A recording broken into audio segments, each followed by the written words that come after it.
Hey guys, this is Chris from Deus Ex Machina, and I've made a kind of a resolution to try to post more videos on my YouTube channel, at least once a week. My desire is to make them short, and I'll be dealing with certain topics relating to my business, the profession in general, and just random things that hit my mind.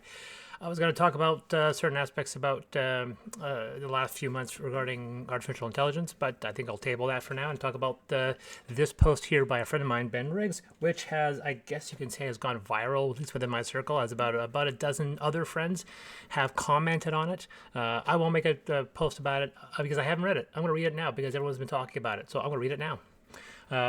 It says, the golden age of tabletop RPG is dead.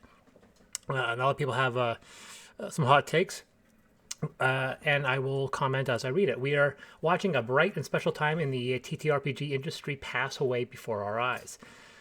Okay, we are watching a bright and special time. Oh, I read that already. Around the start of the 2010s, we saw the dawn of a new golden age of tabletop role-playing games. Since then, huge numbers of new players have found the hobby thanks to Stranger Things and actual plays like Critical Role. These new fans discovered a vibrant and thrumming TTRPG industry. There was the D20 Fantasy family of games dominated by D&D 5th edition, but rich with other games published under the OGL and the fertile depths of the old-school Renaissance. There were other mainstream publishers with storied brands such as Call of Cthulhu, Deadlands, and Shadowrun. Lastly, there was a flourishing indie TTRPG scene that revolutionized what TTRPG was, such as Apocalypse World. Okay, so first section out of the way. First comment. One, the dates I will disagree with. There are two renaissances that have occurred in tabletop role-playing games. The first was in the early 2000s after 3.5 and the OGL came out, and you saw a massive surge of 3.5 compatible products. I won't say that there was a renaissance in the with fourth edition. I know I was part of it, but we definitely saw a second renaissance emerge with with fifth edition. So I would say that really began in 2015. Around that time period when 5th edition started to really explode. And of course, we have to then go another year or two, 2016, 2017, when we started to see a massive surge of third-party products come over, and D&D was like dominant. And I think it was a couple years later where it surged past Magic the Gathering as the dominant product for Wizards of the Coast and eventually Hasbro themselves. This influx of gamers created a rising tide that lifted all boats. Novice gamers started out playing D&D 5e, yes, but went on to discover other great games. Because of the OGL, countless companies and designers could make money creating D&D 5e. Because of the increasing number of gamers, even strange, freaky, or weird tabletop RPGs ideas could find an audience. Have you heard of Apollo 47 Technical Manual, the RPG? No, I haven't. But I will say that they discovered other great games. Yes and no. I think the number of people playing alternative RPGs hasn't probably massively jumped up. I believe that the 5th edition market expanded greatly. It devoured a lot of the third-party market and expanded on its own. So you have a huge group of people that will play 5th edition and nothing else. They came into the scene to play 5th edition, and they will leave this playing nothing else. They are here for that segment. Whether or not we've seen a huge surge of OSR stuff or the other, that remains to be seen. I will say that my career exploded because of 5e. I wouldn't be in this profession if it wasn't for 5e. If I was publishing for a bunch of third-party stuff, I don't think I'd be able to do this. But recent developments make clear that this radiant golden age is ending, as surely as is the stream engine ended the day of Age of Sail, or Hobbits bearing the ring ended the third age of Middle Earth. Without knowing any more, I will say he's probably right. The doom of our time approaches.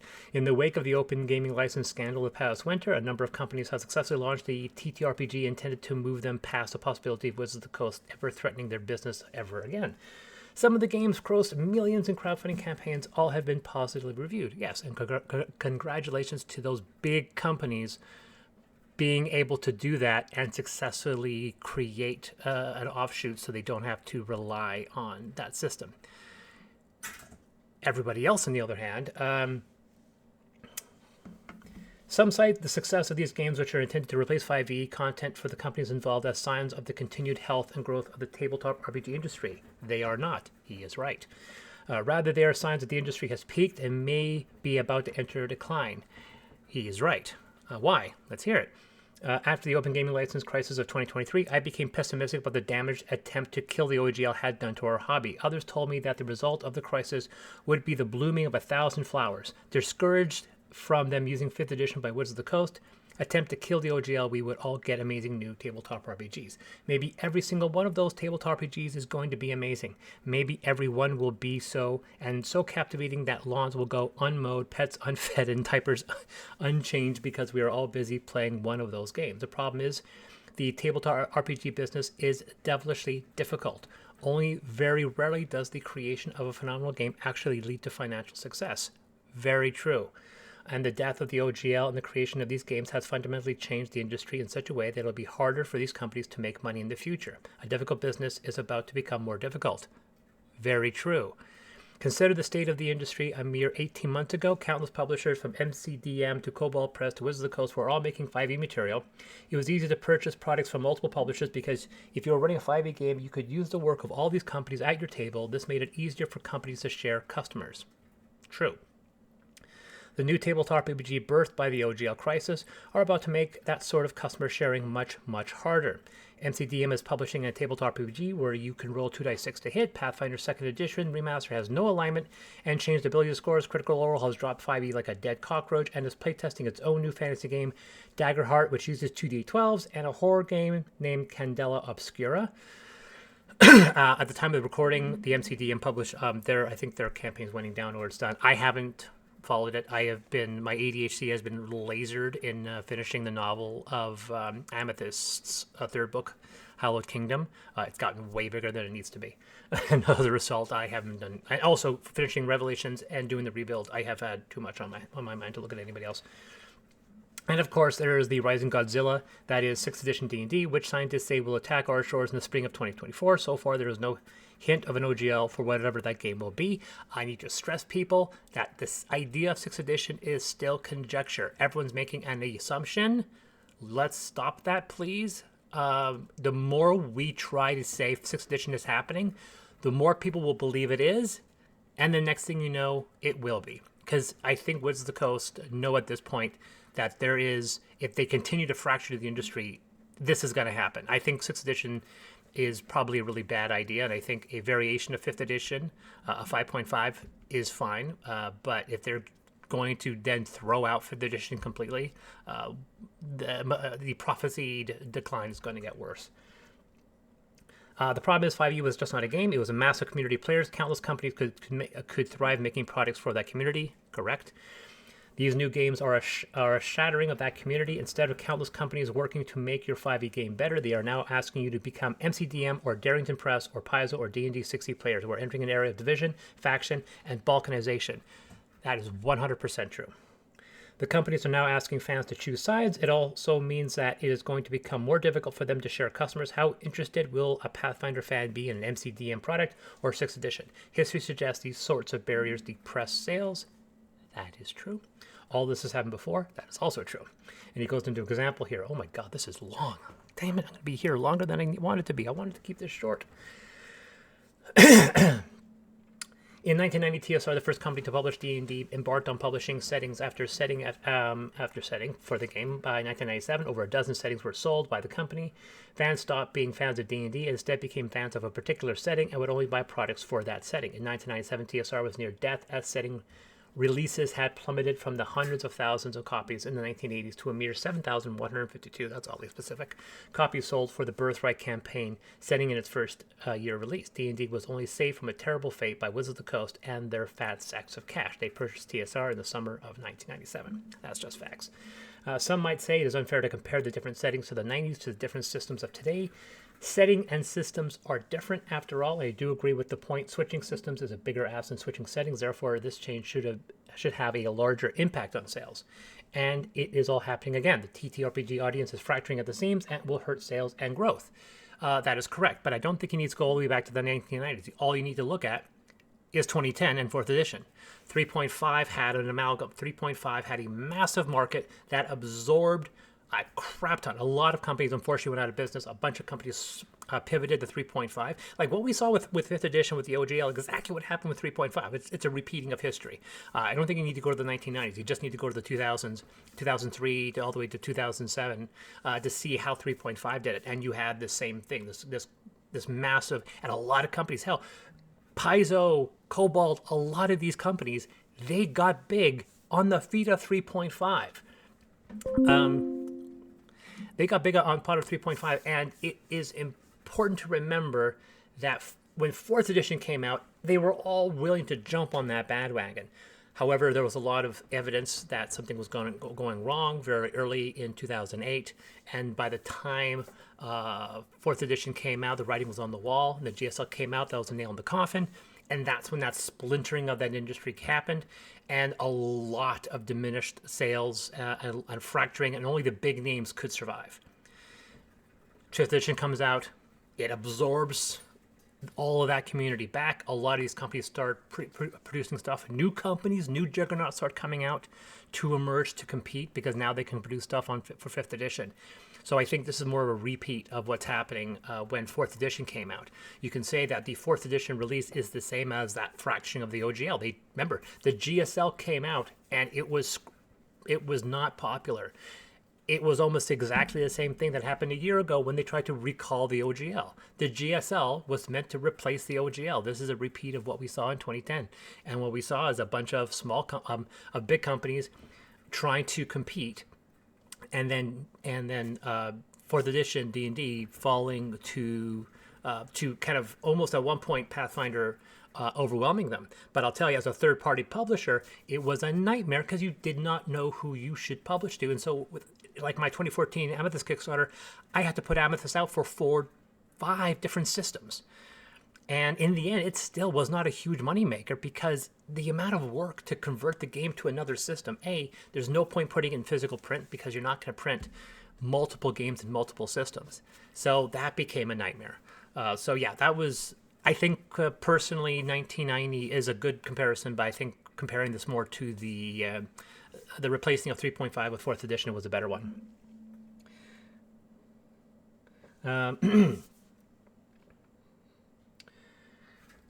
So to focus only on MCDM, this current backer kit will likely be the most successful campaign that you'll ever see. Every campaign after this will struggle to get the same sort of sales numbers as people slowly bleed away to the competition. Paizo will say, we'll check out the competing fantasy game. WotC will batter us with the punishing wave of marketing trying to convince us all of the newness and hotness of D&D 6th edition. May it be both new and hot, but I have my doubts and fans will bleed away. Furthermore, what will happen to the YouTube channel that is the foundation of MCDM success? Matt Koville is a master communicator, which is weird. I don't follow him. I know of him. I just don't watch his videos. I have all of my role-playing channels are all small channels. People who I'm actually friends with, who I talk to quite a bit, and I really respect their opinion. It's weird that the big channels, the 20, 30, 40, 100,000 subscriber channels, I don't follow just because there's nothing much that they're contributing because I don't want to be accused of stealing from them, so I don't want to get any ideas from them. There was one recently that I really liked, though, which I'll talk about in another video. What will happen in the YouTube channel? If Dungeon Masters could go into a locker room and get a pep talk from their coach in the middle of a game of D&D, that coach would be Matt Koville. How much time is Koville going to devote to D&D now that it is essentially his competition? Bing! In the past year, he has put out less than 20 videos on his channel. Those videos now range widely on topic, from TV reviews and interviews with language scholars to some D&D content, discussion of the creation of his new RPG, go back 5 years.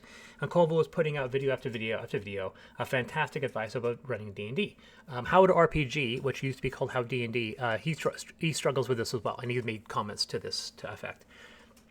But let's look at MCDM's recent efforts from the point of view of Wizards of the Coast. It's all ruin, disaster, and calamity. Master communicator and D&D fanatic Matt Koville has gone from convincing people to try D&D and explaining how best to play D&D to instead asking his 439,000, not that much, to stop playing D&D and play his game instead. Not to mention that Critical Role, a huge reason for the recent surge in popularity of D&D, is likewise stopping their support of D&D and asking their 2.1 million subscribers, I am not one of them, to start playing one of their 2 games instead. I will not mention that, lest it further trouble the sleep of the D&D people at Wizards of the Coast. What if 2.1 million people simply don't buy 6th edition? First of all, that won't happen. A lot of people still. I don't think they just lost 2.1 million people, and I don't think 439,000 people are going to. Obviously, he's not saying that. I'm just saying that that's a bit hyperbolic. In summary, all these events are interfering with the development that created the golden age of tabletop RPGs. If I'm talking too fast, you can always just read it with me. The removal of D&D from Critical Role likely hurts everyone involved. For years, Critical Role's pitch was watch voice actors play D&D, a concept even my 80-year-old Aunt Sonia understands. Now the pitch is watch voice actors play Cadella Obscura. Is that the name of the game? But what is Cadella Obscura? If asked, Aunt Sonia might guess Cadella Obscura was a potpourri scent. The brand recognition that drove people to Critical Role is gone. It should be noted by this point, I have said almost exactly like this. He wrote it all instead of as a video like I've done, but I think if you go back to my previous videos, especially during the OGL crisis, that was almost exactly a year ago, I've been saying almost exactly this exact same thing. Unfortunately, I don't have the subscriber count or the viral with capacity that he does. So so far, he's been, like I said, few things I disagree on the semantics, but the details of what he's saying is absolutely correct. Will make it hard for designers to break in the industry and harder for established companies to attract new customers. Growth in the tabletop RPG field was slow. Yes, and that's also partially going to be skewed by artificial intelligence because now we have the capacity to flood the market with AI-generated writing and videos. No, someone sent me just close that off. That was Nick Reedwood.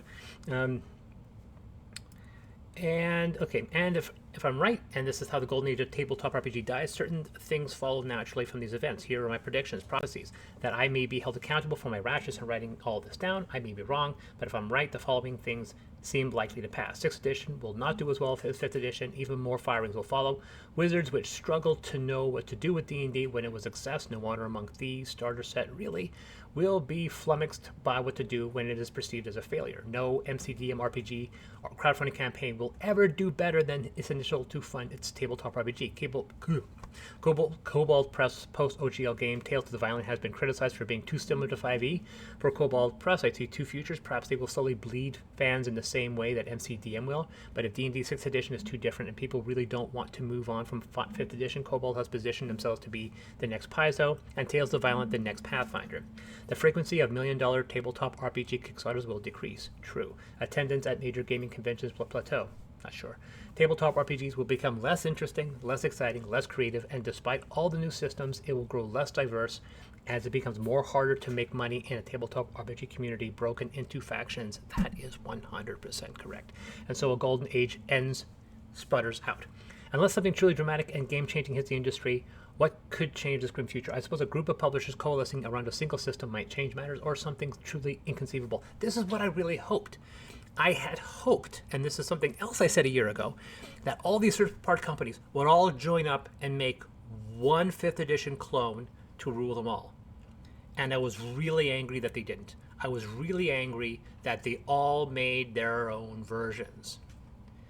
Paizo, I think, had it the right with just the orc, saying we're just going to make the license to protect people from the system for 5th edition, which I thought was the general. But then we started seeing these 5e clones because all these people, and I thought, which is really interesting too, because all these companies, but a whole bunch of these big third-party companies got together in 2008 and started talking about what their battle strategy was because they believed 4th edition was going to collapse because they did not have an OGL.